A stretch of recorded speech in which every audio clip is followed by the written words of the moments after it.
ఇప్పుడు ఇంటెలిజెంట్ అయ్యుండి కూడా ఉమ్. అన్ఎంప్లాయిడ్ గా మిగిలిపోతున్నామని వాళ్ళకి కూడా తెలుస్తూ ఉంటుంది. దాన్ని వాళ్ళు ఎలా ఓవర్కమ్ చేయాలి అంటారు అసలు? అంటే ఇక్కడ బేసిక్ ఇంటెలిజెంట్ అని చెప్పడానికి ఏ బేసిస్ లో చెప్తున్నాం అన్నది ఇంపార్టెంట్ అండి.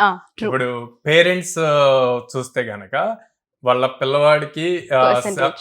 పర్సంటేజ్ 80%, 90% వస్తే మా వాడు టాలెంటెడ్ సార్, అవును. ఇంత పర్సంటేజ్ ఉంది అని చెప్తారు.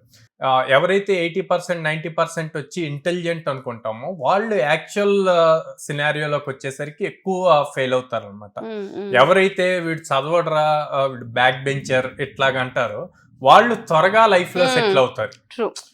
2 పాయింట్స్ ఏమవుతాయి అంటే, ఒకటి 90% వచ్చిన వాళ్ళకి పక్కన ఉన్న వాళ్ళంతా ఫ్యామిలీ, టీచర్స్ అందరూ వీడు ఇంటెలిజెంట్ అనేసరికి అదొకటి బ్రెయిన్ లో పడిపోయింది, నాకు ఏదైనా Achieve ఈజీగా చేయగలను. చేసేయగలను, అచీవ్ చేసేయగలను అని చెప్పి. సో ఆ యాక్చువల్ మేజర్ దాని మీద ఎక్కువ ఫోకస్ పెట్టలేరు.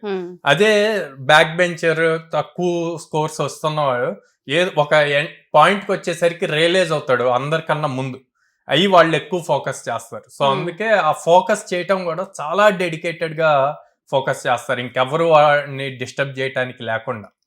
సో దాంతో వాళ్ళు త్వరగా జాబ్ తెచ్చుకోవాలి.